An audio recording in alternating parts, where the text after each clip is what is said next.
so hard on another judge. What do you take on that?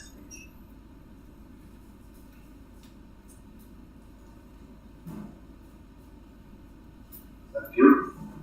These days, we have this so-called uniting us on the question that we're asking, are we any better?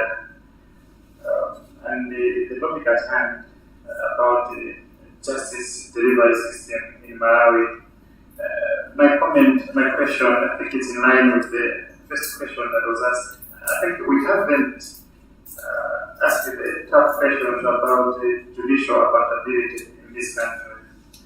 And as Dr. Chingaye was making a presentation, I think the whole issue about corruption in this country and how we are failing to get that, I think largely is because of the mess that happens at the judiciary. The conniving that is there. Sometimes you find a lawyer traveling all the way from Blantyre just to get a judge in Zeus all the way. The question is why? And I think we treat the judiciary as if they are separate. We don't want to ask those difficult questions. And yet, when we talk about the lack of involvement in this country as far as justice is concerned, I think we need to start asking those questions that the judiciary has to be accountable to the people. Like the current Chief Justice, I think when he came, he gave them, was it 3 months, 90 days, but that would dispose of all the cases that they have. The question is, have they done that now? And the staff will take the Chief Justice to do that. And look at the million of cases that are there in our courts, that they are not deliberated upon, that the judgment is not given. I think these are some of the questions that we have to start asking ourselves, that we have to demand that judicial accountability in this country for things to move. The dignity of verse 1.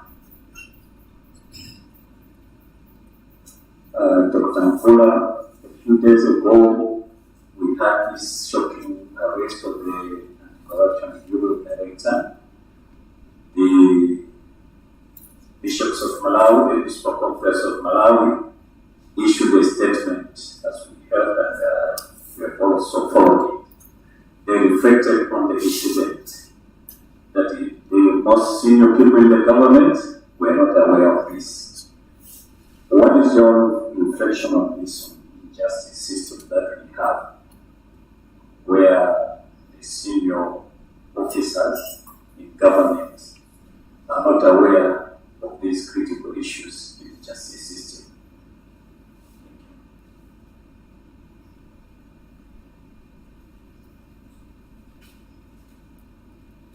Thank you so much for that presentation, Dr. Mvula.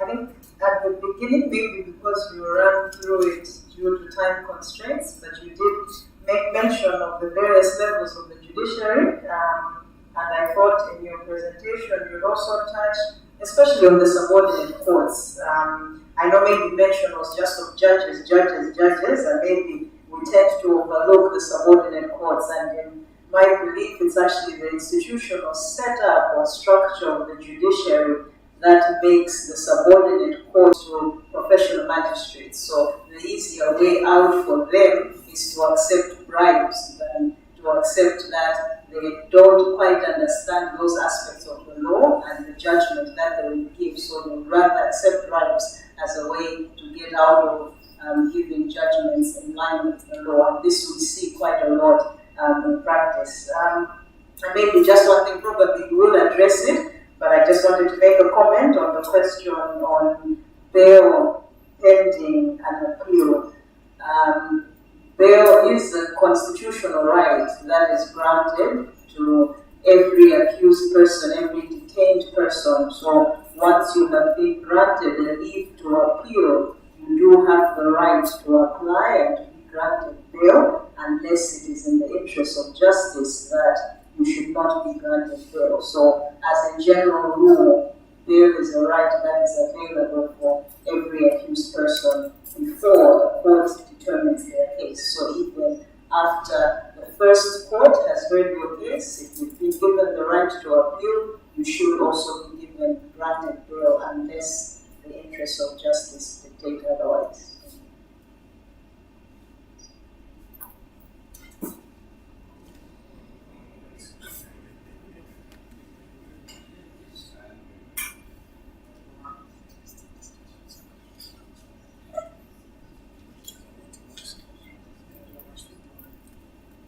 Thank you so much, Doctor, for the nice presentation. However, I've got a question. Like, where does justice starts and where does justice ends? And as citizens, we are observing that justice is being denied in so many ways.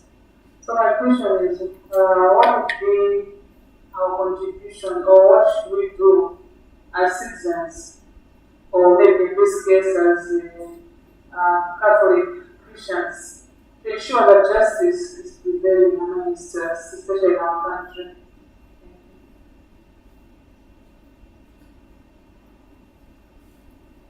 Thank you very much, Doctor, for your presentation. Now, when you are presenting, you really focus much on the issue to do with justice. Now, as you're so thinking in relation to the living our faith that was 1992, the bishops, they were aware that there were injustices being committed. And they did not go to court to seek justice. Instead, what they did do, they had to author a letter, which we are celebrating now. Now, given the context where we are suggesting that maybe the justice system is being delayed because of maybe it is captured, what will be the way forward again to address the problem? Because the justice system itself is not enough.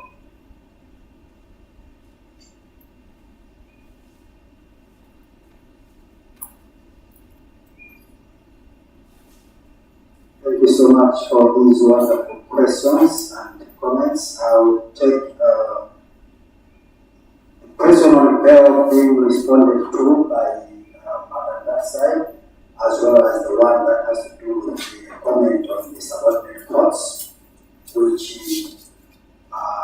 strictly speaking, indeed, the subordinate courts would have to do with the magistrate courts, the industrial courts, and the local court or something like that.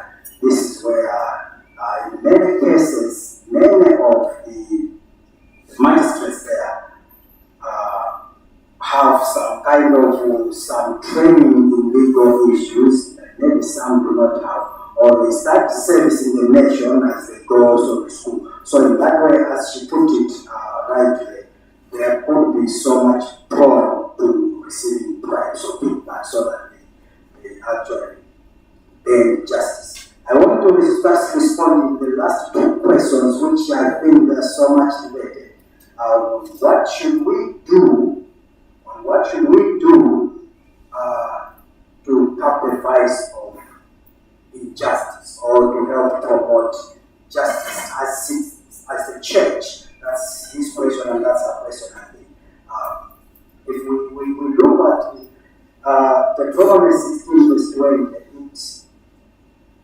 it was its own banner on what justice is and how the judges and the judicial officers ought to do when it comes to justice. And this, I read, says, justice, you must pursue. Different interpreters of that, they are saying that verse actually is speaking to the judges and the magistrate and an array of legal, professional, legal officers. But one of the guys, a biblical scholar by the name Victor Hampton, argues that the Proverbs 16 verse 20 partly deals with the selection of judges, and I'm quoting here, who are to judge the people with righteous judgment. But he says most of the paragraph is about the people themselves, not the judges. So in his interpretation, he's saying that this is an admonition to the people, the masses like me and you, that we are actually to act, to be judge-like in whatever we do. In other words, where we see justice being bent, let's not enter into our enclaves, let's speak out. All the citizens are to be judge-like. That contradiction there, because it said the entire passage talks about the people, in as much as it focuses on the judges and the judicial officers, that the passage itself is talking about the people. People, you must be judge-like. In other words, when we see judges, magistrates not doing what they ought to be, we shouldn't spoil ourselves. We should say, what are you doing there? In so doing, we are actually helping to advance the cause of justice in our societies. So I think that's one of the things. And in this way, I would say actually that after 30 years of impunity or 30 years of despotism of which this regime, Catholic bishops said, enough is enough. Let's now act as judge-like. So they acted in that manner, and things became the way they became. And today, of course, with the coming in of the social media issues and all these kinds of technological advancements, we see a lot that when things actually happen, they are already being known to the world, to the extent that sometimes what the judges or magistrates who have done, they are failing to do it because it's already in the public domain. So in so doing, when we keep on being vigilant, I wrote a paper on citizen vigilante. When we are being vigilant in these kinds of issues, the government will always say, this thing is already known, we can't do otherwise than to do this. And this actually takes us to the question which had to do with the arrest, the 04 arrest, which when the arrest took place around 04 and then the accused person or the arrested person was taken to Namikeke, people were asking questions from around 6 o'clock, 7 o'clock, why not area 30? Why not area 18 police? Why taking her all the way to that? And when these questions started being popping up, the questions, people, we have relations at the State House and all that, friends and all that. When this went there, actually the witness said, might be something else, so we need to act. And then immediately, by 9 o'clock, the arrested person was actually released without any cases and all that we know that. But this was actually as a result of, I would say, of course, in the popular domain, that's not the case, but I would say, coming from this background, that there was citizen vigilante on this. People became kind of judge-like and said, you cannot actually arrest a lady around that time, as if she had impunity. Why doing all this around 40 policemen doing all that? So that became an issue to the extent that the government, we would say in court, was forced to intervene and say, arrest her, release her, and then the other things started changing, and then other things ensuing and all that. The US Embassy making their unofficial statement saying that Makachi Zuma is 24/7 under our supremacy. We are seeing what the evil powers might be doing to her. So who you will be responsible? So that was actually an issue that we are saying. To say that it would be only a statement, you have asked me, that's an opinion because wherever it came from, I think it's still here. Whether the powers that be or whether point number one did not know about it or not, I can only speculate and say maybe they knew it, but they said they did not. Or maybe they did not. If they did not, then what are we saying about the government machinery? Is the State House in control? Or it is indeed true that the previous government was saying that we are a system? Those are the questions that I'm throwing back to you so that the also was continue answering on that. Otherwise, I can't say in when I say this is the kind of an answer. But there are two things there. Either they did know it, or if they knew about it, then this issue has more, which may be reviewed as well. If they did know, then the State House or the OPC isn't in control of government. Indeed, the previous government was assisting. I'll talk on that. I think that question that was talking about speak for the people who cannot speak for themselves. Then coming from the point number one of the pastoral on human dignity. Now we are saying everybody has dignity. Then, since everyone has dignity, then those who have been for a long time or maybe for a short time marginalized to the extent that they can speak, or they can speak, but their voices cannot be held up there in the corridors of power.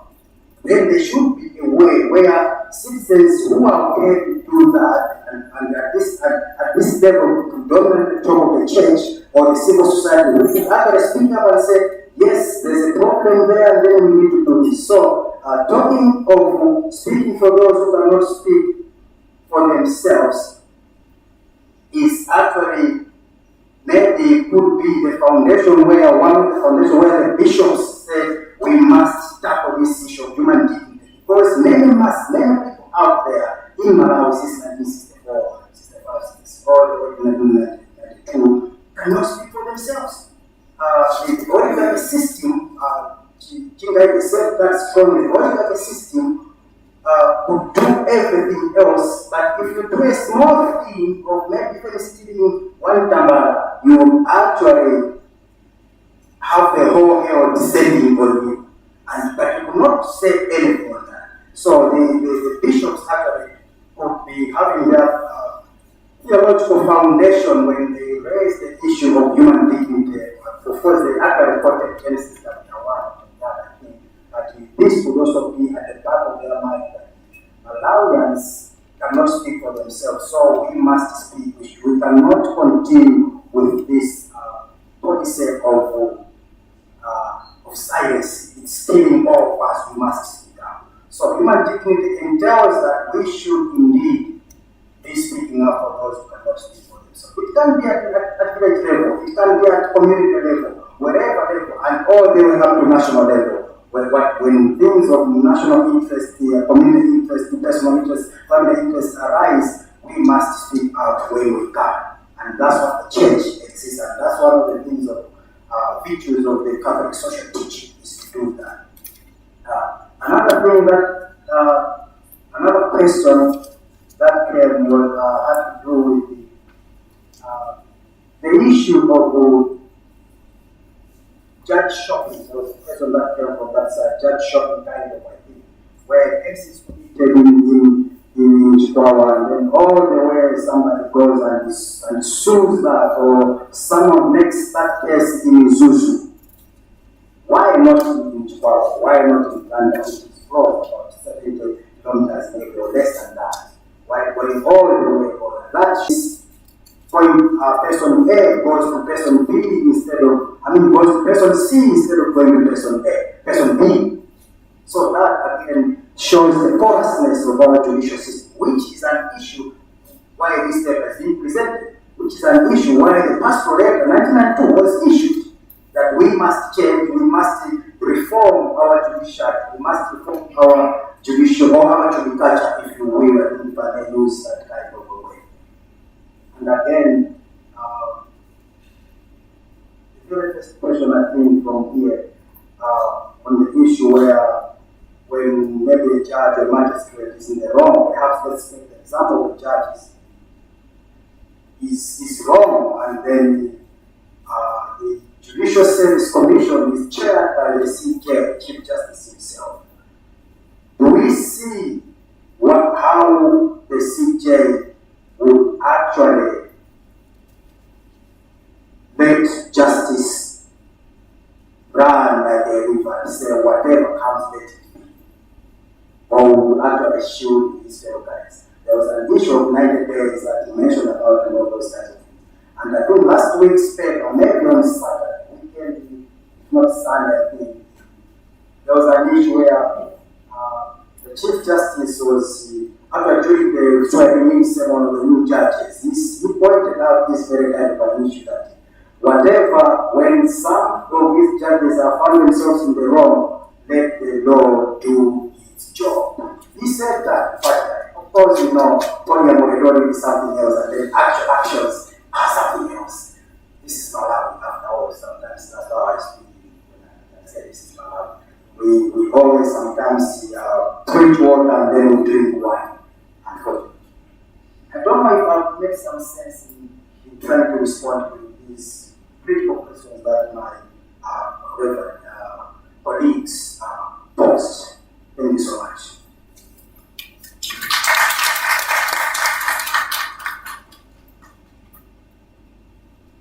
Thank you very much, Mr. Dr. Herman Yogonia Mbula.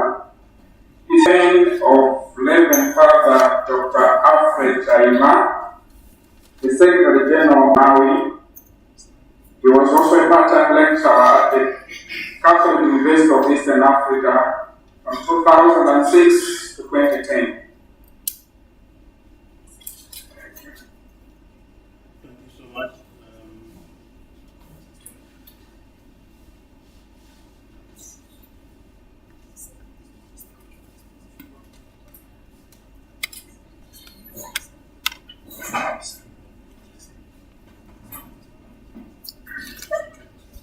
And so my word is going to be simple.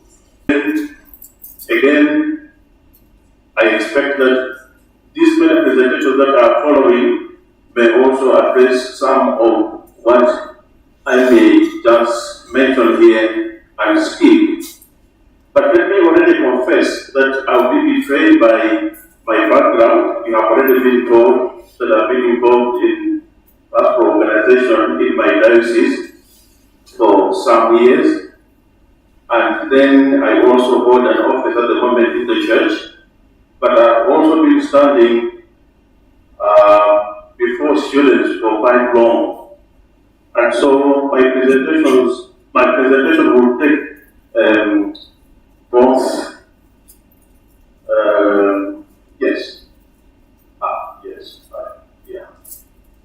So look at what I have chosen to discuss with you. 20 years of living our faith. Now I'm taking living our faith, yes, as the title of the letter that we are discussing here. But in this sense, what I have done with the pastoral background that I have is that we were supposed to be living our faith. That's why you see that I'm not putting it within quotes. If I wanted to be stressing the title only, I could have respected and left it within quotes. But I am saying that the bishops had warned us and expected us to be living our faith 30 years ago. So we want to travel that journey, how we have lived that faith. That's why I have chosen to be sarcastic, to say man that has changed and not changed. Because I'm describing that very aspect. Then, the rest of the discussion today, I'm very glad that the Vice Chancellor did mention that, first in his opening welcoming remarks, and then later when he began to present his paper, that I think we are discussing this at an appropriate time. Because if you see, and this is scientific, a generation takes 20 years.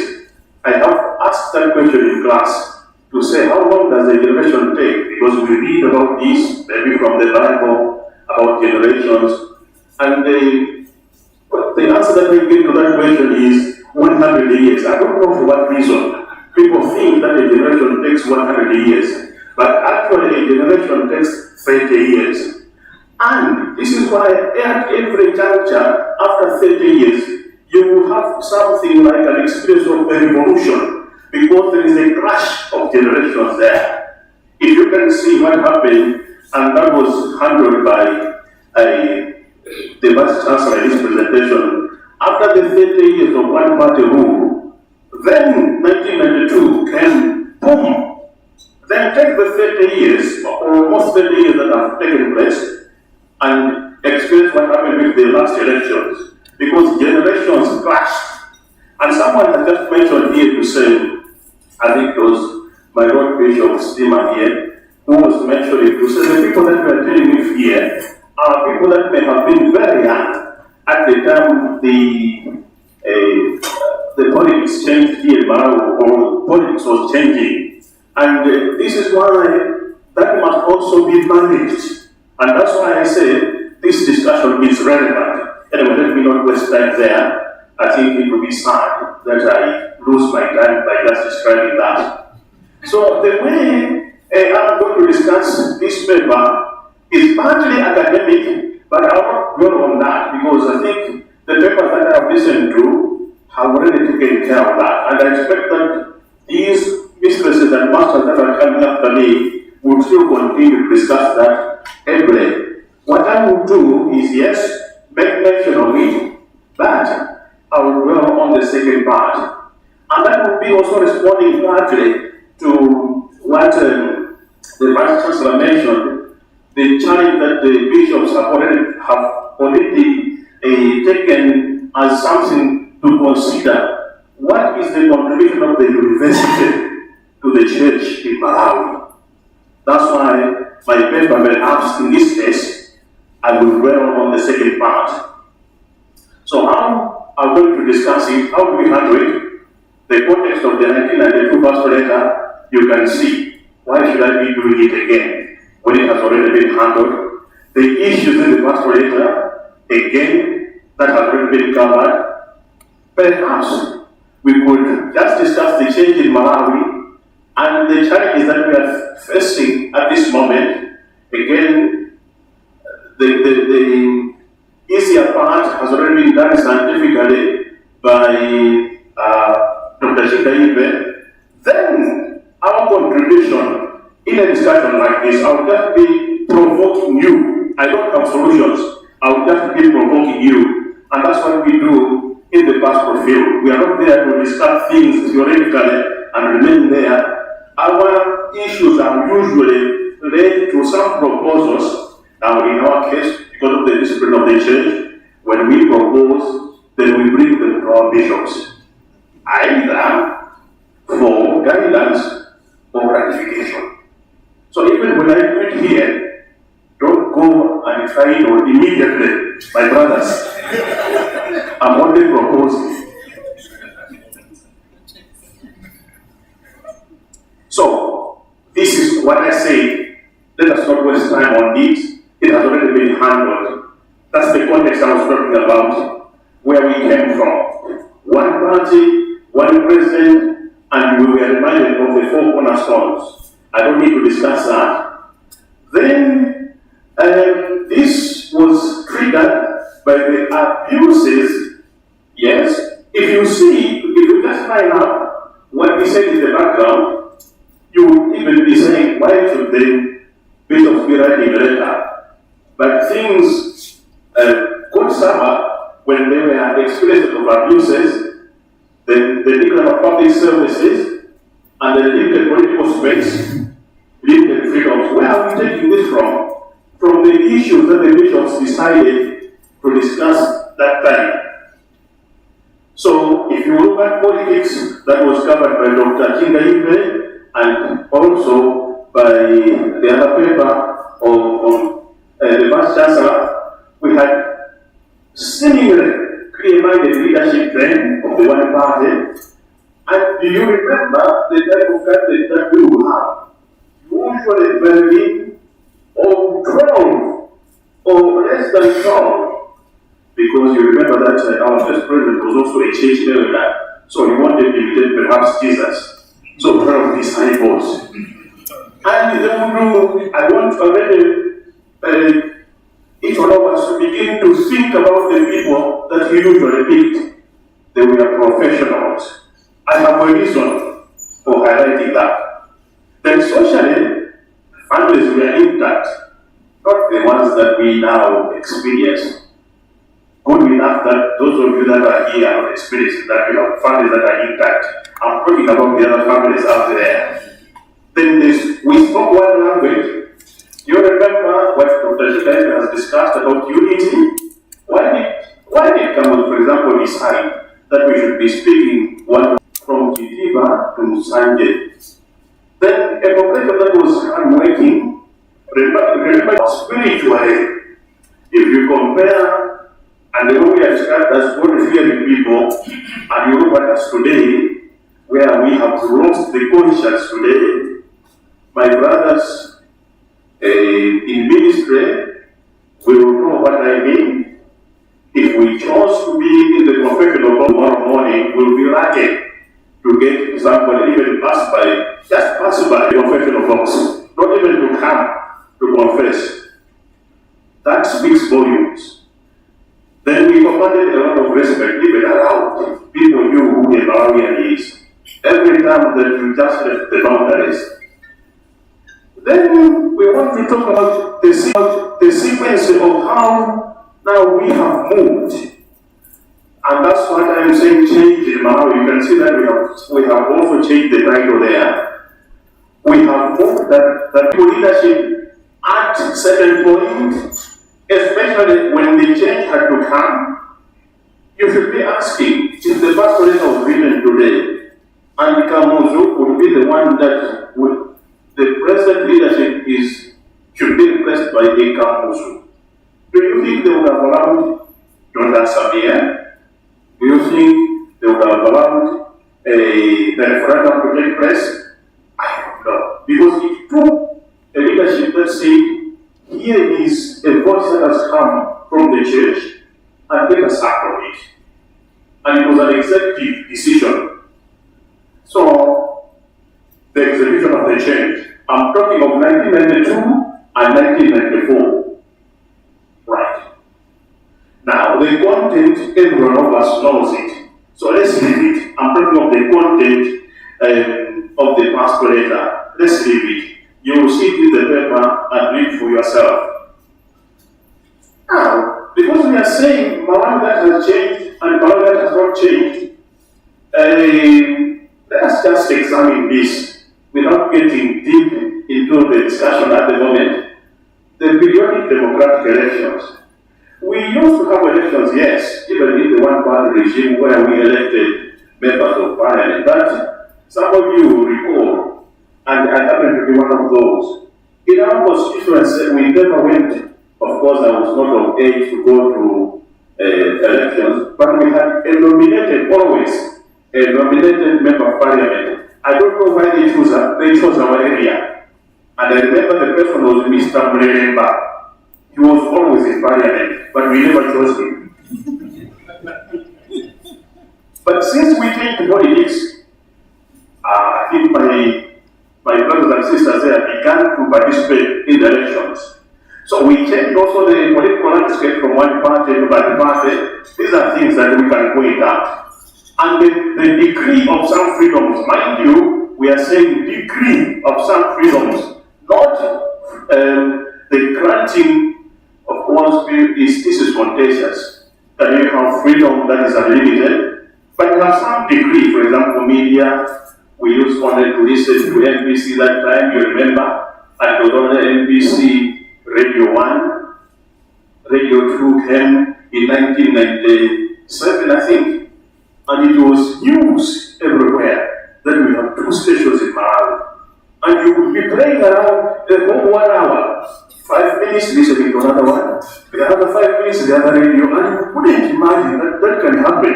And we were saying, how can the waves not crash up there? Then we have radio stations that came following that. Then social changes, we have independence of some institutions. I'm talking, of course, why have I put that here? I don't intend to contradict my academic brother there, Dr. Mvula.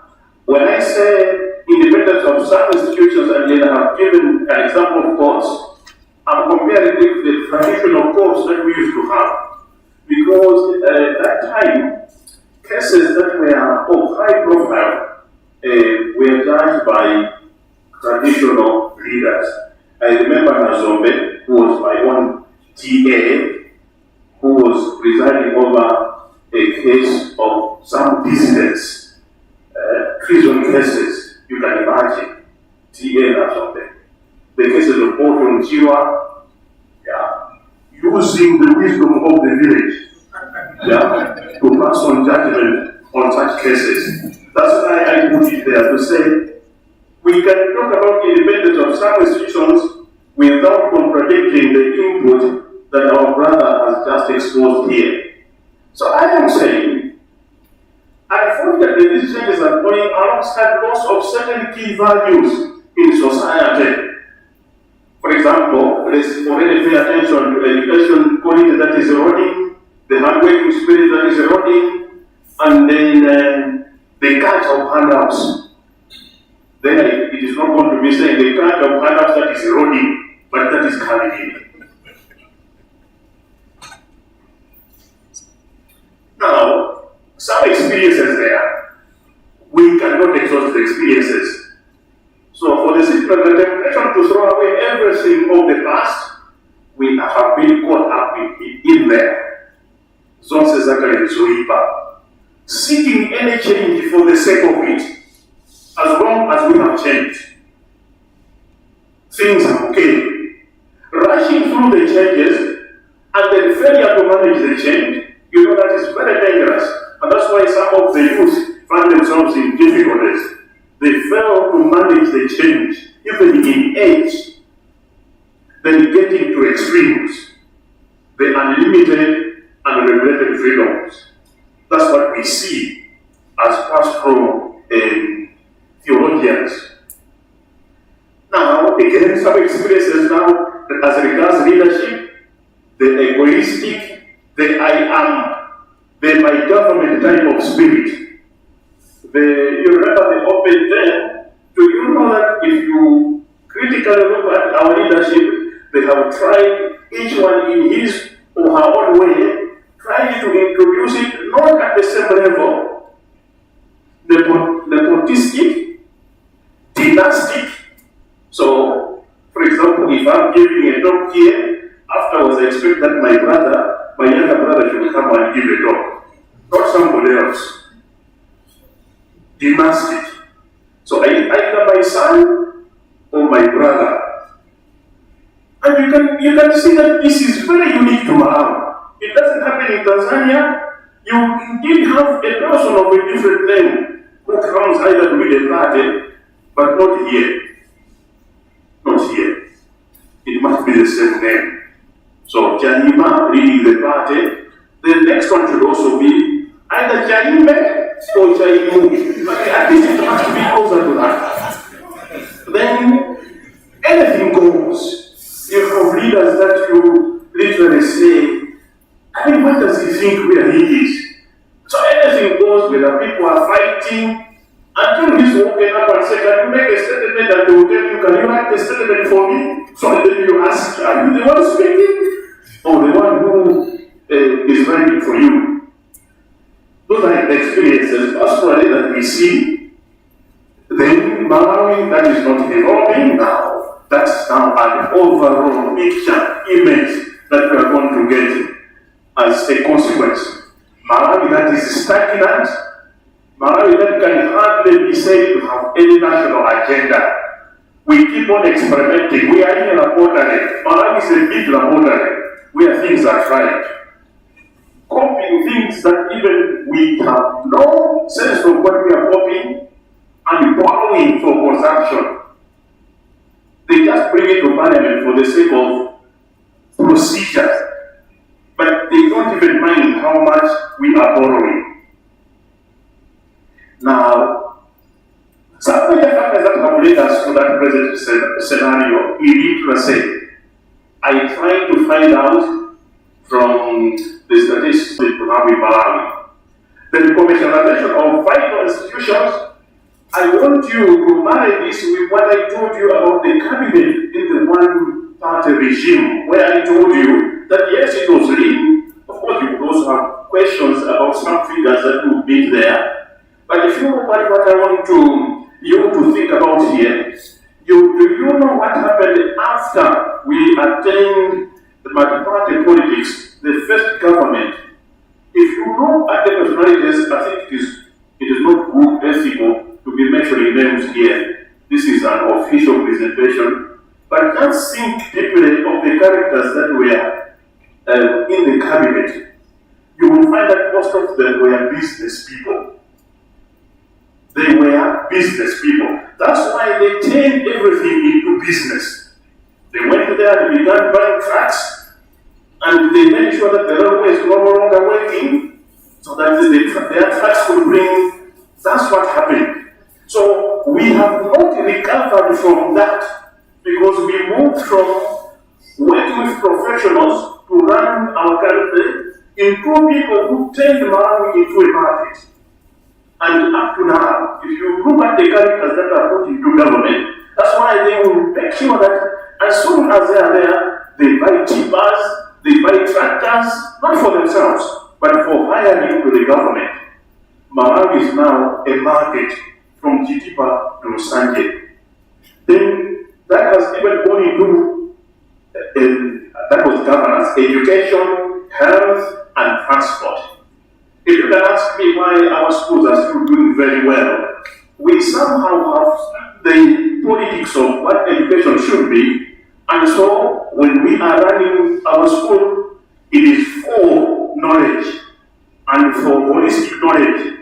Yes, we may have some other parts that we have to iron out, but you will agree with me that at the time that I'm describing this, we only had very few private solar schools for formation here. There was Blantyre Formation, there was Prezi, and another solar school somewhere. But then, all of a sudden, when we said we want to have 250 plus secondary schools, even what we used to call MCC, we turned it into a secondary school. And a primary school teacher who was not trained to handle material that was for secondary school, we say, no, you are promoted, you are a secondary school teacher. And that's why now, the same teacher said, why can't I open mine? So he went to a training center, found something that looked like a school, a butchery, it was a butchery, then you will have a classroom there, another classroom would be a hostel that also collapsed. So in one area, you have a school, and maybe then he makes something that was maybe, I don't know, a workshop into his office. Then some of the students that are in Form 3 are teaching Form 1 in the same school. Then civilization of life. Religion is secondary. That's why our bishops now, from the pastoral perspective, Malawi needs reformative. Malawi needs to go back to factory settings. Malawi needs reprogramming. Malawi needs to take that step. So how? They want to take is what the bishops in 1992 did, and when you read all the pastoral letters that have been issued, now we have 28. If you see the goodnesses, our publisher would also usually list them at the back of each pastoral letter. We have now 28 pastoral letters. Yes, some of them do not directly speak about governance, but issues of our society still. So we must first of all go back to a person. That's why the first article in that pastoral letter of 1992 was dealing with a person. Anyone here, even those of us that are in the teaching profession, if you get into the classroom and your first concentration is something else apart from the student that you meet there, I think you have lost the game. You have lost the game. We enter the classroom and stand before people so that you can teach them and transform them. So the person, not money. This is where we are losing the game. And Dr. Chiganka has mentioned it. If we listen to the statistics that he was giving us here, those that are in power today think about their pocket, not about Malawians. This is why all the promises are broken. You literally say, now, what is working amongst those things that we are promised? Because the person is not at the center of the attention. And this is why this discussion is necessary. This is why even Catholic University comes in. We must start our journey to reprogram ourselves by going back to look at a person who has dignity. And I have tried to quote what the church says about the mission of the church. So the role and mission of the church is promoting the dignity of every person. The most precious possession of men and women is the essential task, in certain sense, the central and unifying task of the service which the church and the lay faithful in surrender to human family. Thank you, those of you that were inviting us. You have tried to cut across the section, and I'm happy that one person here is representing the very faithful in leadership. Because yes, we must be rebooted. So then, there is something that I needed to mention. That was second. The first is person as post-creation dignity, and then the role that the church has, which it should never abandon. And then we must also be looking at the human destiny. Where are we going? And then avenues to get to that destiny. And then that will now give us the environment that we should create to get, first of all, to maintain and sustain the dignity of a human person, and eventually make that person move towards a destiny, and then create an environment that will bring that person to that destiny. So, for me, these are the proposals now in my research. I thought in an environment like this, we would be discussing, first of all, the state of family in our country.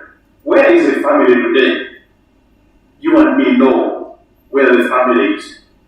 I already told you, yes, we have very lavish families. Weddings that and we even go there for us to officiate, and it's always nice, very nice. And even if they invite you for the feast, very nice to join them. But then give them 3 months. What happens there? Then culture, where are we going for our culture? As we pursue quality leadership. So family, again, I have quoted what the church says, and this is just one course. It's not the only. If I ask my brother here, Father Israel, Dr. Israel here, would also bring it in the canonical perspective, but let us not give him chance. I know he's going to be bringing volumes and volumes of the description of what family is under the canon law. But it is the first school, first church. Now, because we have a section of people here who are pastoralists, in the sense that they are the ones coordinating, my brothers, can we pay attention and see whether we are helping families today to attain stability, that we have parents that are available to one another or to each other as the couple, or to one another with children included? Are we accompanying them? Do we have families that are giving holistic education today? And then, what type of spirituality are we helping them that they groom their children in? The cultural values, again, are not dreaming. I'm taking it from the church understanding of what culture is supposed to be doing. And so I have those quotes there. You will read them in my paper. But the issue is, culture must be upheld. You and me know that today, if we taught even normal, if we brought in normal, more than what is, but it better to give that feeling. It's a penalty.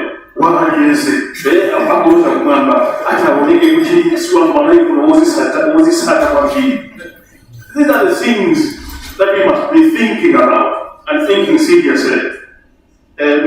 Sorry, I don't want to also to be wrong. Then about education. This is why we have to applaud the Catholic Church that came out with the Catholic University, and then applaud them that we have this forum. And I'm also happy that those who initiated, like my Lord Bishop Dubuka is here. I remember when he narrates in the way he struggled to push in Catholic social teaching and to convince the ministry to be proud of what Catholic university should be offering. It was, I'm told, a mountain to climb. But eventually, because they stuck their guns and put their foot down, the government said, yes, you can go ahead. And you see that if you are Catholic University and you offer that, you see, at first, yes, the students come reluctantly, they think you want to baptize them, especially those that are not already Catholics, so they pretend not to like it. But by the time that we tell them that, oh, this course is over, now you will continue with whatever you will be doing in the other semesters, some of them appreciate the content. But it is not only Catholic social teaching or critical thinking, the manner that we should design our courses today must respond to the needs, first of all, of the church, to the needs of our society today. If you are talking about corruption, what is it that we are doing to our students that they don't become part of the vice when they leave us? Do you know, and I want you to critically also think about this. When we were in the one-party regime, that time, the type of education that was offered from primary school and the curriculum, and then even the universities that were there, they were very few indeed. But you know, they were designed for a purpose. And it was the purpose to reform this country. Chancellor College was for people that should be in government. That's why you had public administration, you had law there, the judiciary, then you had people that are in humanities, that will also be helping others to, like grouping them to be active. This is why today, when you hear of cases of people that are involved in corruption and in embezzling money, sorry to say this, most of them will be from Chancellor College. You know why? Because most of them are in government. Not because the Chancellor College is evil, but because most of them are in government. And the Polytechnic Ubers was for the private sector, if you see. And that's how we were involved in. And Bunda was now to sustain agriculture in Malawi. So it was purposefully designed that way. Now we have come up, even we just want to build universities or to start anything like a university, but without any let me say, anything that we want to achieve from that. I am sure that Catholic University will continue to stand out as a university that has a vision. Yes, I'm happy you brought it here. For those of us that forget Israel, you brought it here. Those of us that forgot, please take a picture of that vision and mission statement that the university exists. So here, I think there are no two ways about it. The two ways about it, we must continue to shine out. Not negative competition, but that it really contributes to both the church and the nation. Right. Now, the church itself. Again, I'm backed by what the church expects us to be doing. We must be active, remain prophetic, enlighten people to opt for the truth, and this is what we are suffering from in Malawi. Everyone wants to say, no one knew who actually went and arrested Martha. No one in Malawi knows, to the extent that we need a commission of inquiry. Even those that arrested her don't know that the ones who went to arrest her. You can imagine. This is a very serious illness. How can we pretend to pursue the truth that way? And not even be ashamed, even starting from the top. Oh, sorry. I'm talking top of where people stay, where people live. And then there are people there.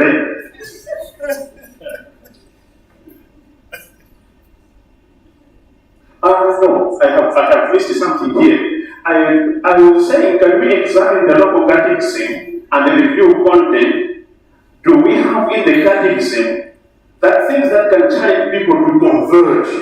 And through conversion, the conversion not only of saying he has or she has finished his steps, let us baptize him, let us baptize her, no. But somebody who says, I was not a Christian, I was not a Catholic, I have become a Catholic, so 1, 2, 3 things are not congruent with what I have become, so I will drop them. We have to aim at metanoia, change, conversion, transmission of truth, building conscience. So, my brothers here that are helping the bishops in the local church, can we look at our local catechism, including what has just recently been published, the one that we are using as book 1, book 2, book 3. Can you look at them and see whether they are responding to the needs of this nation? Because that's where we can also make a contribution. Finally, and this is the last part, that we need to strive for quality leadership. I just take it from my head. That's what the church expects. I have quoted there. And our bishops have been writing in some of their pastoral letters that were issued after even 1992, they have brought out even the qualities, even calling such a leader transformative leader, somebody who of quality, somebody who combines maturity, intelligence, and wisdom. Because some of us just stop at maturity, and then we have nothing to do with intelligence and wisdom. Or maybe some are lucky that they combine two things, maturity and intelligence. They stop there, just calculating mathematics. That's intelligence. But wisdom is to know how your experiences can now guide you, lead you into making right choices, now and for the future. Then objective choices, not the ones of religions, not the ones of ethnic blood, but objective choices, visionary, practical, then offering one who can offer solutions, not create problems. There are leaders that we choose that are creating more challenges other than giving us solutions. Somebody who is going to be exemplary. Now, don't think that I wrote it after Chinga gave that talk of his. I'm very sure that my computer was dead. I had it, but it has also mentioned it. That if you want to lead, then you must be the first one to show the way. Don't tell people something and you do something different. Dr. Umvula just mentioned, as he concluded his responses, he mentioned, say, you preach water and then you drink wine. That's what he said. I said, oh, that's beautiful. You can say, I have used these words, and that is wisdom. Now, the last part is the most important. Thank you for your listening. Thank you.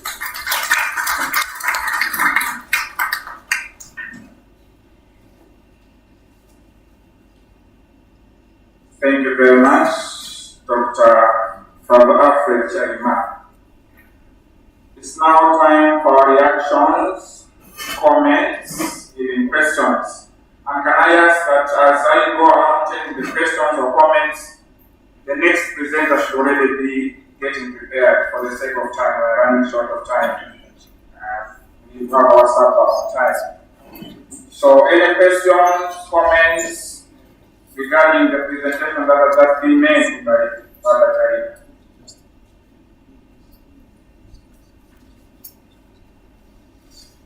Thank you very much, Father, for that powerful presentation. Mine is more comments, but we can also respond to that as a question. At a point you said Malawi needs reformatting, we need to go back to factory setting. And that's a very big statement because it takes us back to the whole discourse of reform. And there are two approaches to that. I don't think we have resolved that dilemma. Do we take the approach called the reformatio ad listener fortuna, or reform towards that idyllic past, the kind of event where things are perfect, and we have a point where we can say, yes, this is the starting point, this is the baseline for the reform. The alternative would be reformatio illenus. You're looking towards the future, you're looking backward, but you're trying to improve things moving forward, and the assumption there is that we have not yet arrived. We don't have a past, we can use as a benchmark, we have to look forward and see how we can improve ourselves going forward. So maybe we can take that one. The second one is your comment on conversion, metanoia. Baptizing people, not because they memorize the catechism, but because they have shown signs of conversion. And I think we can agree with the statement that has been made that maybe in Africa, maybe beyond, we have sacramentalized people, but we have not evangelized them adequately. Missionaries would be taking note of how many people they baptized to report back to their countries, and therefore we've done a lot. But have these people really been evangelized? In the ancient sacramentaries, here now I'm speaking from my profession as a liturgist, we used to have the so-called scrutinies. They're still there. If you go to late, we have scrutinies. They'll just become rituals to give testimonies about these people who are asking to be baptized.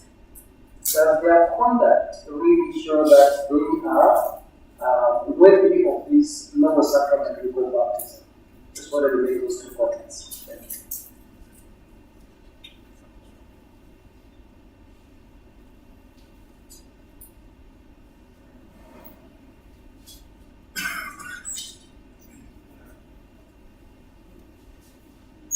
Yeah, mine is a bit of a comment, but also a contribution towards the presentation by Father here when you are talking about suffering the human person, and especially when you are talking about the Catholics as a starting point.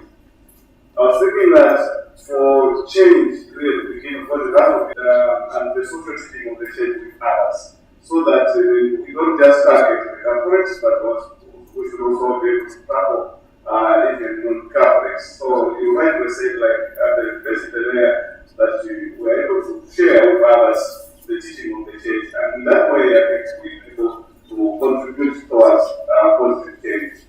I think that's very, very important. And then going further, I'll also say that I think that's where other groups which we join, maybe like PAC, also is completed, so that we use also what we have in those groups also, so that then together with others jointly we can influence change. So I think as we are talking about change, let us also think to say how influential are we in these other like ecumenical bodies that are there as a church. Are we influential or just sit in there? But if we are actively involved and even taking leadership roles with regards to contributions, I think we can help even the nation at large to change. Thank you.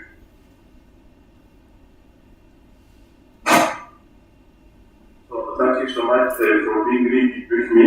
That you have posed 5 questions. I was afraid of this. I usually fear questions. But we come to Dr.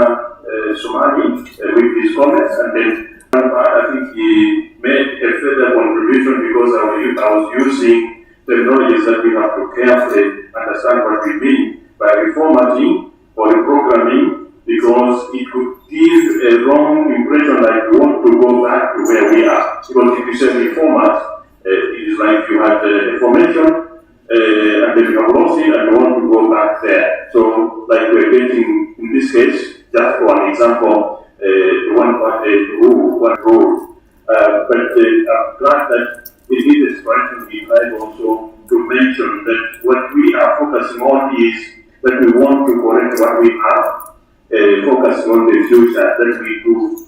We should not be good that we have to, as a church, think seriously about sacramentalizing people and not evangelizing them.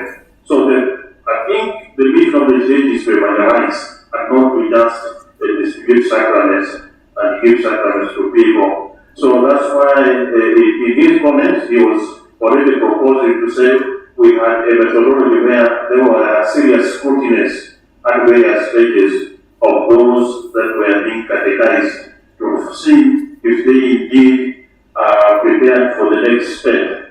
I think, as I say, it's good that part of our participants here are people that are actively involved in helping the bishops, helping the local church do things properly.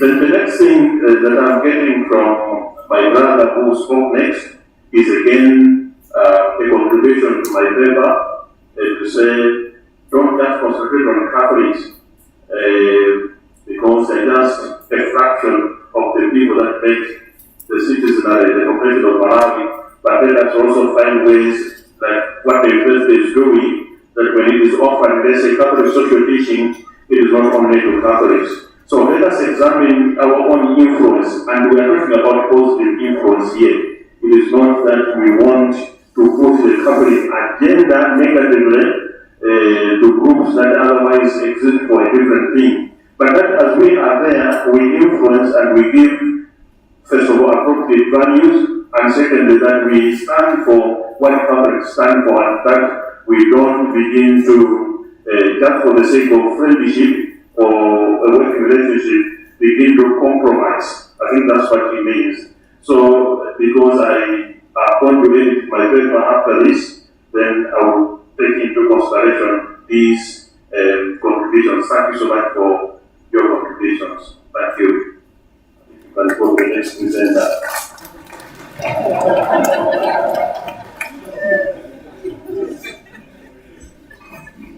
So thank you very much, Reverend Father Dr. Alfred Chaima. Our next presenter is Madam Anne Saina Kalede, who is going to give a presentation of a paper which she co-authored with Madam Chimene Kandoro. Madam Anne Saina Kalede is a lecturer in the Department of Political Leadership at the Catholic University of Malawi. Her teaching and research interests are political institutions, climate change, and international relations. She attained her Bachelor of Arts in Public Administration from Chancellor College, the University of Malawi, as well as her Masters of Arts in Political Science.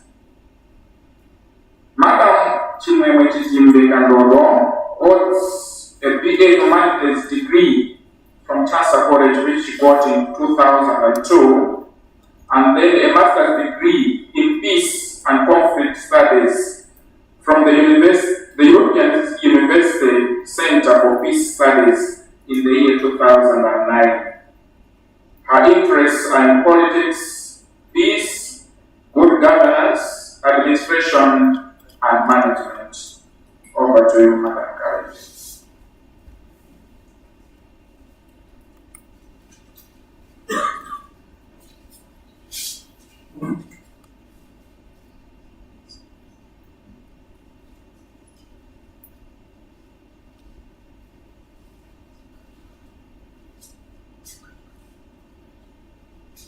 Thank you very much, Father Katonde, and good evening to all. Our presentation is titled The Church and Political Leadership in Malawi, the Enduring Influence of the 1992 Pastoral Letter. And as we said, it is based on a paper that was written by myself and my colleague, Mrs. Chimene. So on this first slide is an outline of the presentation that we're going to make. I will take the first two items of that outline. I'll talk about the political context, local and international context of the letter, and the context also within the global church. Now, I'm talking about this context with a view to highlight the importance of that letter at that particular time. Because the letter came at a time when there was a lot of upheaval and change internationally as well as locally. And also there were some changes that were taking place in the church. So it was quite important that that letter came out at that time. And then when I'm done with that, my colleague, Mrs. Kandoro, will talk about the enduring impact of the letter, because this letter, we believe, still carries impact up to now. Now, previous presenters have already said much about the local political context, and I shouldn't dwell much on that. We've heard about Dr. Banda being the first leader of Malawi, being a dictator, how the NCP consolidated power against the NCP of that time, all opposition was silenced, frequent assassinations, detentions, and exiles. And then maybe I would also highlight that NCP was a very structured political party with a very organized structure, well represented from the top to the grassroots. Area level, there were operatives of the party, and so that means that the party was able to influence people right in the villages. And being a dictatorial party, people were very much afraid in that environment of having party operatives all over around. And of course, we know that the party had very violent tactics. We are talking about physical violence, structural violence. We heard about what happened with the teachers who were not one, the teachers who were off. should go back to the north. And also there was cultural violence, which meant that violence was very normal. It was not strange, it was expected. So that was really quite a bad environment politically. Now, in most of the literature, you will hear that the letter is seen as a departure point for the process of democratization, where we change from authoritarian rule to democratic politics. Now, we could look at it this way, but also look at it as a point within the movement of the church and also what was happening in society at the time. Because sometimes when we think it was just a bomb that was dropped, politics changed with the pan, with the boom, we then miss out on some important things. So much uncertainty that was around that really needed a letter like that to comfort and accompany the people at the time. Of course, there was an angry response from Dr. Banda's regime. No mercy was the editorial headline in the newspaper the next day, and we can imagine what that meant. Now, looking at the churches were free on internal matters. Now, I'm quoting into 1996.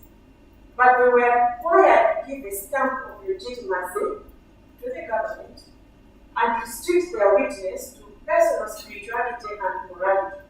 So churches should be talking about salvation of people, getting people's souls saved and getting them to heaven, but not anything beyond that. That was what the Banda regime expected. And also they were free on internal matters. But when the regime required them to come and pray at the party meeting, they were supposed to come to the party meeting and to pray following a script. And this script would mean that they had to say that they pray for the long life of the leader. This was very important. And in one of the books we saw, it was said that if this was not mentioned, that they would pray for the long life of the leader, then that preacher or that church leader would face some consequences. There was no dialogue between the church and Dr. Banda's regime. If you read in the pastoral letter, the bishops do complain that in the education sector, there was no meaningful partnership between the church and the government, and that meant that the church was not delivering in education services as it would have meant to deliver.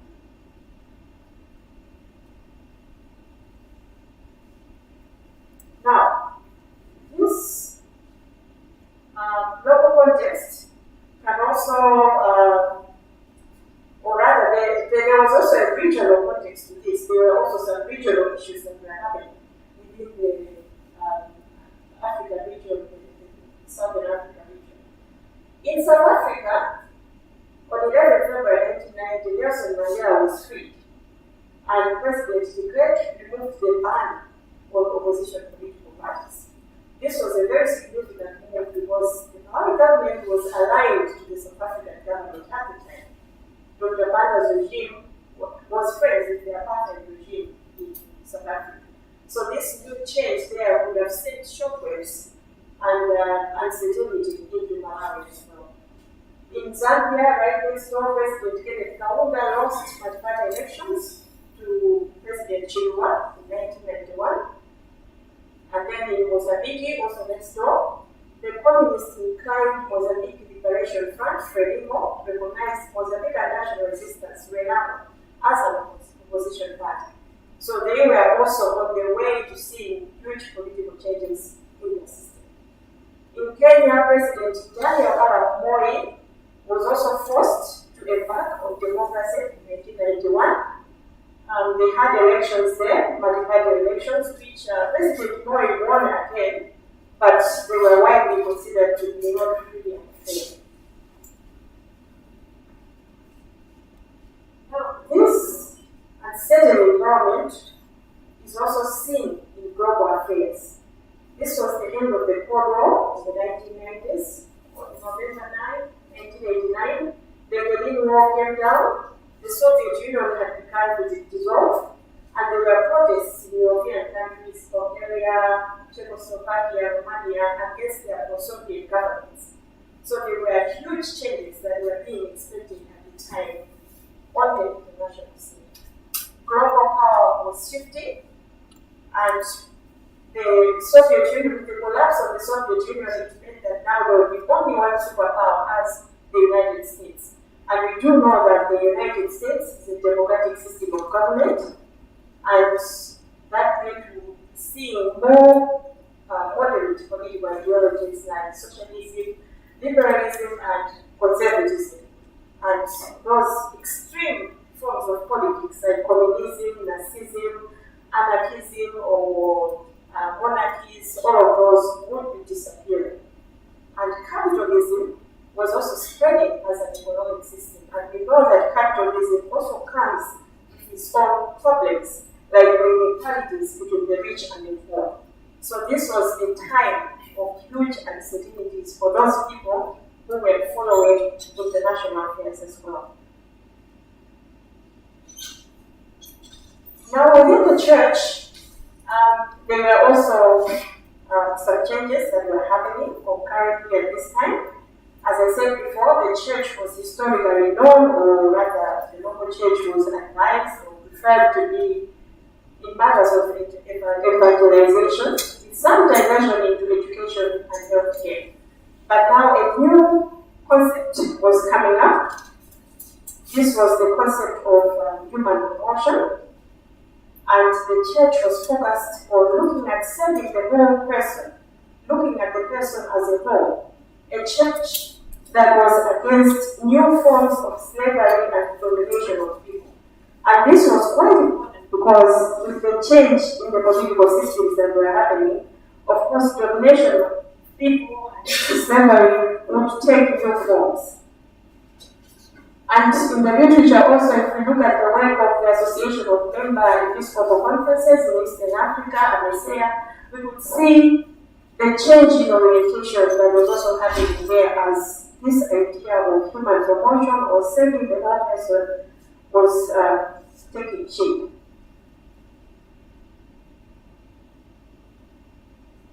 Now, I did mention that Dr. Banda wanted people to believe that this was a bombshell, it was a surprise, he had been backstabbed. But then if we look at the changes that were happening in the church, it was not really about anyone being backstabbed or this being a shocking development, because the church was in this process of change. There was a desk of human promotion. The church released a statement on 11 October 1991 that this desk would be serving the spiritual and basic needs of the people. And this was only almost towards the end of the process of establishing this idea, because there was already a commission on human promotion and some people in the church were already working on this idea of human promotion. And in September 1991, there was a meeting of the Association of Theological Institutions in Southern and Central Africa, which involved a number of Christian denominations. And the then chairman of this association was Bishop Patrick Kalionge. And he said, there is a need for the church to be prophetic, disinterested, and yet courageous enough to be able to speak for justice, freedom, and dignity, even if it has to share in the suffering of its people because of its ministry. So this, we believe, was quite an important step towards this release of the Pastoral. And looking at all these changes, a few which we have highlighted, for those who were following affairs, maybe some could have had a sense of imminent changes coming in the church, the way the church will operate. But then maybe they would not have expected the impact or the depth of those changes, or the bang which we call the Pastoral being released. But these changes were coming and could have been expected. Dr. Chakanza, Reverend Father Dr. Chakanza, being quoted by Ross 1995, criticized the excessive attention to the 1992 Pastoral letter as if it were a bombshell that sent the country rocking. He rightly recommends viewing the bishop's intervention in the light of developments within the church. So he recommends that we look at this area, at those developments, and we add that also at the broad political developments that were taking place at that time.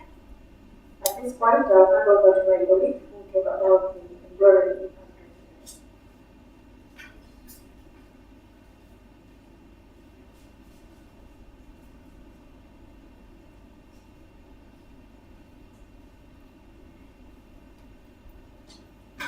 All protocols observed. I'm continuing from where my colleague has stopped. So now the enduring impact of the pastoral letter, looking at it from three angles. The letter introduced the social mission of the church in Malawi.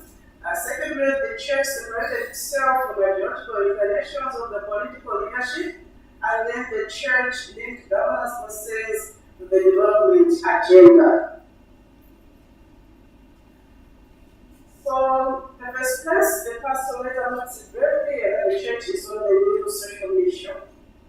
And this new social mission is to make sure that the lives of the people, that the lives of the Malawians are now better. So, be it economically, environmentally, and life. The church is not distant, it is not irrelevant, it is not a mere distraction for the people. The church to speak for those who can't speak for themselves, as we have heard already. Look at that picture.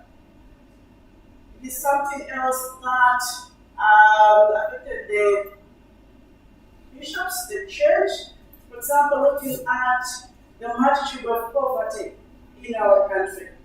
That's why they took that step to say we are going to speak for those who are marginalized. And I think this is in line with Catholic social teaching principle of preferential option for the poor and the marginalized. I hope I'm on that one. So it was not surprising in the 1990s that the conspiracy leaders complained of being used as a tool to silence people's voice for human rights. Of course, Dr. Banda somehow was shocked to see that the recent bishops who had praised him to the sky said they were praying for him.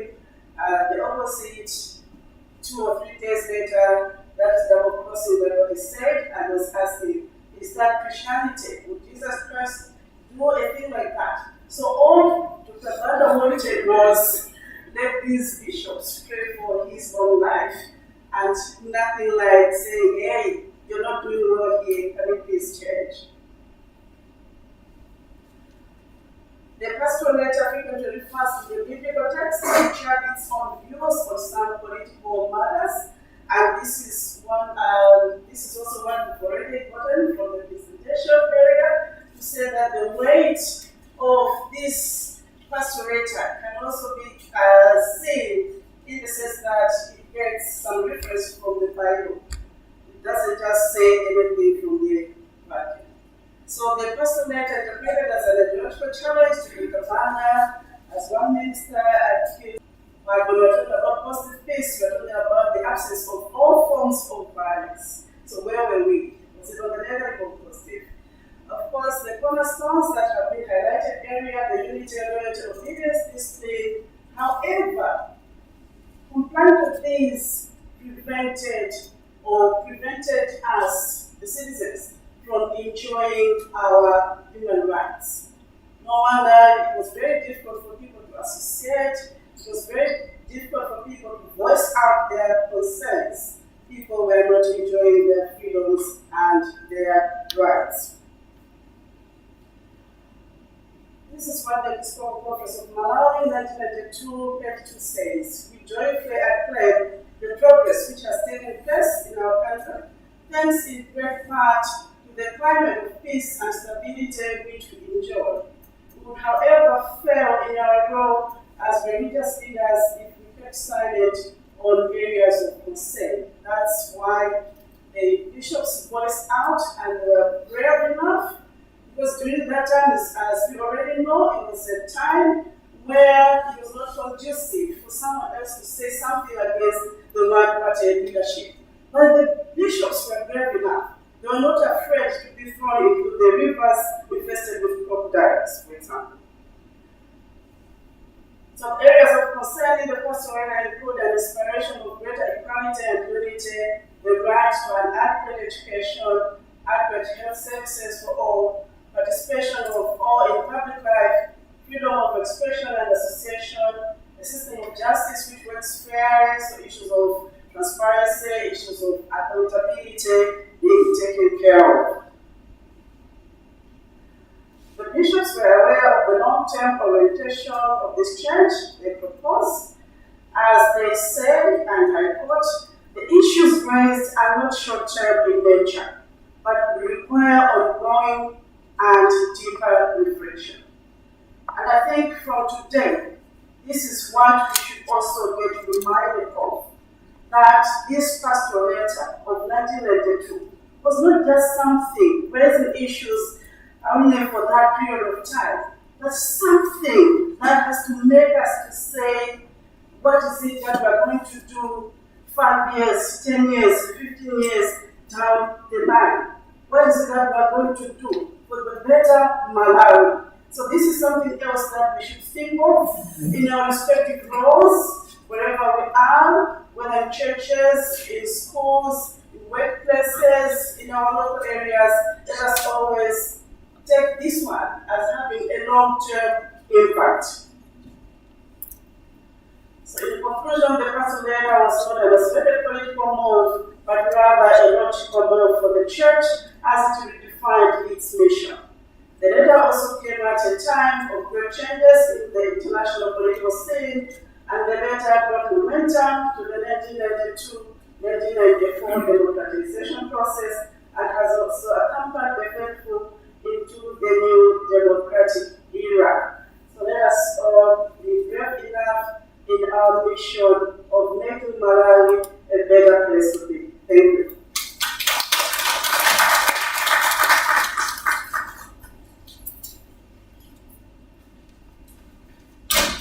Another big round of applause for our women presenters. So thank you very much, Madam Chimemwe Chitimbekandodo and Madam Ansai Narakaribe for this wonderful presentation.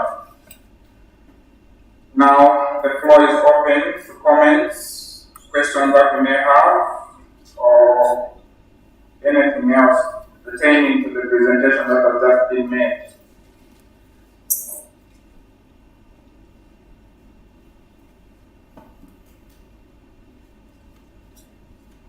Are you okay? Or do you want one hand over there?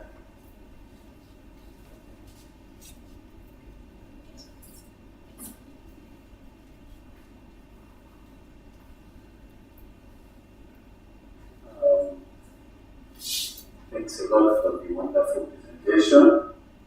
I just have a word of encouragement. Our respectable ladies, that the wonderful prepared presentations, but because in the near future we'll be asking them to help us in our respective dioceses.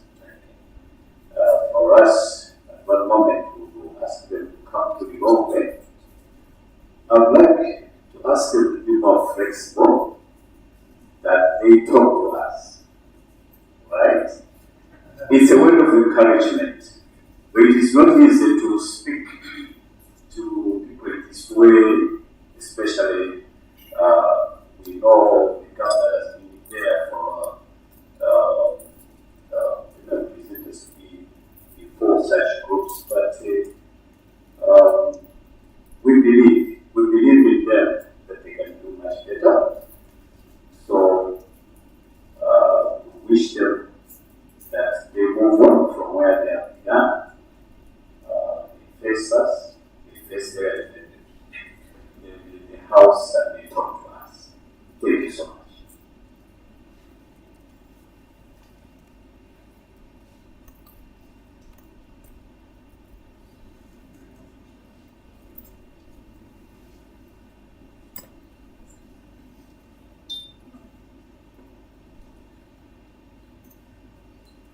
Thank you very much. I was asking for that time because I forgot to have it in this, but I didn't know if these are our own lectures. I'm very happy. Many thanks for the two of you.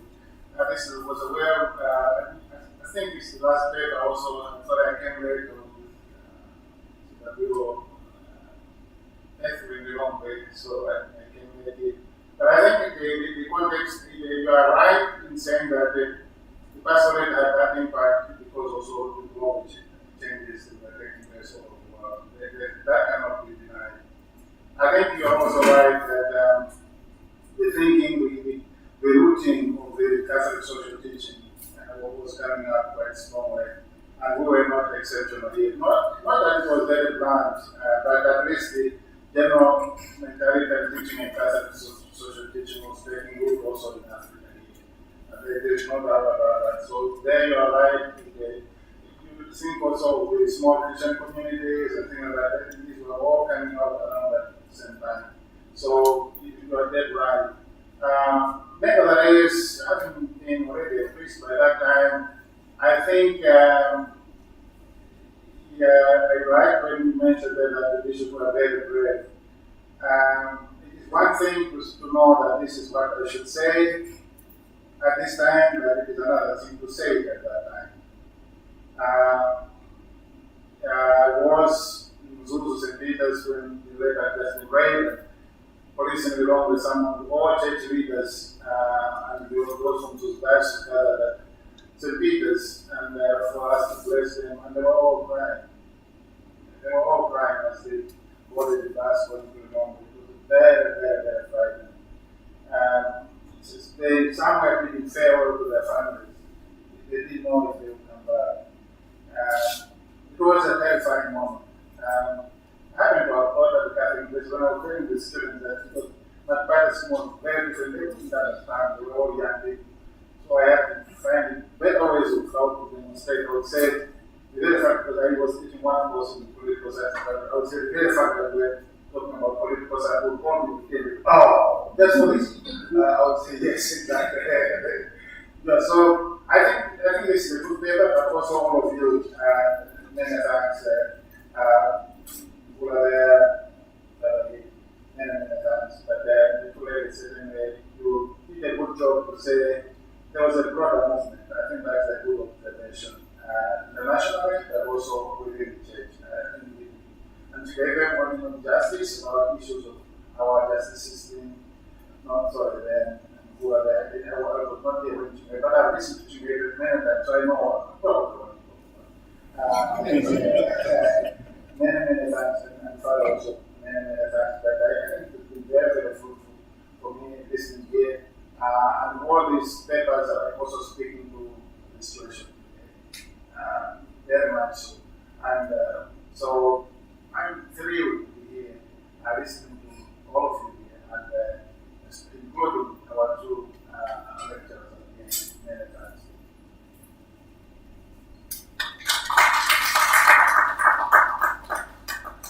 Any reactions, observations?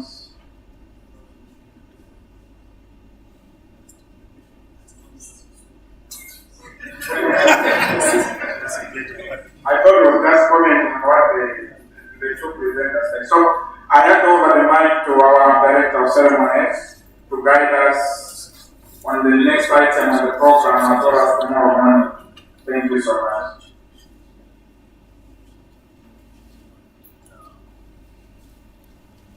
Your Lordships, the Vice Chancellor, Orings and Fathers, all protocols observed.